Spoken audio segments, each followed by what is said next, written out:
తొలి ప్రేమకి కొంత డబ్బు వచ్చింది.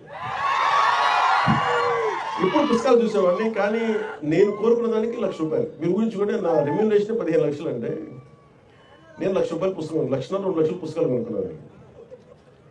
అంటే వెళ్ళి పుస్తకాలు కొనుక్కున్న ఆ బుక్ షాప్లోకి వెళ్తే ఎంత అనిపించింది అంటే, నేను ఏదో మొత్తం ఒక ఒక ఒక బ్యాంకు వాల్ట్లోకి వెళ్తే కొన్ని లక్షల కోట్లు కనిపిస్తే ఎలా ఉంటుందో నాకు లోపల అలా ఉంది. చేతులు జేబులో డబ్బులు ఉన్నాయి, ఎదురుగా పుస్తకాలు ఉన్నాయి.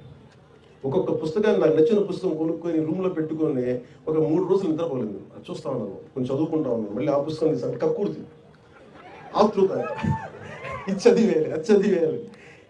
అందుకే నేను అంటే ఒక జీవిత కాలంలో కార్ల్ సగాన్ చెప్పినట్టుగా 10,000 పుస్తకాలు చదవగలను. మనిషి 10,000 పుస్తకాలు చాలా బలంగా చదవాలి సంపూర్ణంగా.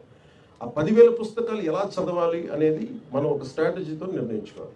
మన ఇష్టాలు ఏంటి, మన అయిష్టాలు ఏంటి, ఏ పుస్తకం మనకు అవసరం, ఏ పుస్తకం మనకు అనవసరం, ఇవన్నీ పెట్టుకొని మీరు కూడా పుస్తక ప్రియులు కావాలి, గొప్ప సాహితీ వేత్తల్ని గౌరవించే వ్యక్తులు కావాలి.